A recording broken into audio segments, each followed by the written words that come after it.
Brody, over to you. All right, Chris, thanks so much. Well, once the holidays are over, I know we're not trying to rush you here, but you have to keep that in mind. There's probably going to be a lot of decorations, trees, things you're going to need to pack away. We have Kim Hoffner here with two men in a truck to make things a little easier for you. Thanks so much for coming in. Merry Christmas to you. Yeah, appreciate you coming in. So, you know, we're going to enjoy the holidays over the next day or two here, but then it's the cleanup underway. Yes, definitely. And we want people to keep in mind, you know, how to put everything away without breaking it. So you have a couple of things you brought in here, some advice for folks. What do you want people to know here?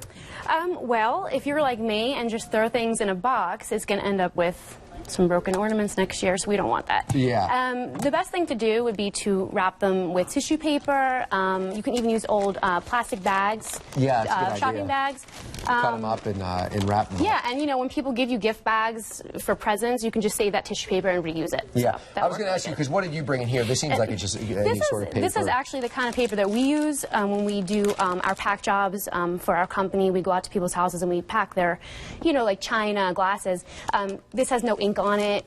It's not going to bleed onto anything. Sure. It's clean paper. Yeah. But, you know, at home for ornaments, you can just use any tissue paper we find. Yeah. Now, what about lights? Because this is something that, you know, can become a real mess, especially like there's the classic scene in, you know, Christmas Vacation where he has the big ball of lights. They're all tangled up. Yeah. I mean, raise your hand if you hate tangled lights, yeah, right? Well. So if you have a box at home and you're about to, like, throw it away, just rip off the flap on the box. Okay. And you can use it to wind your lights That's around a great it. idea. So next year, when you go to unpack it, they'll be, you know, straight and even. Yeah. And not going to be tangled up in like a big ball inside your box. Yeah, that's a great idea. Well, okay, so let's. We had something here we were going to show you here that our cells kind of came apart on us. But when it comes to putting things in the box, you want to do it the right way. You want to keep them separated. So, you know, you have things that you can actually help separate. You know, help separate the items within the boxes themselves. We do. We actually sell what's called a dish barrel. It's what we use to pack plates and cups. Yeah. But it works really well for ornaments too.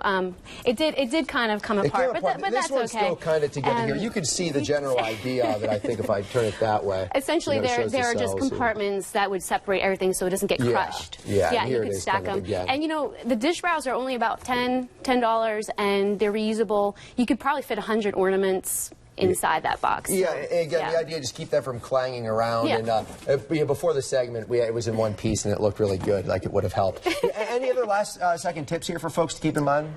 You know, just you can reuse your boxes at home. We have boxes, and if somebody really needed extra help, we can offer the services to help them pack up all their stuff for next year. Awesome. Well, hey, Merry Christmas to you. You Thanks too. so much for coming in. Really appreciate it. Thank you. And stick around. We're going to have a final check of your weather. That's next on WBTV News.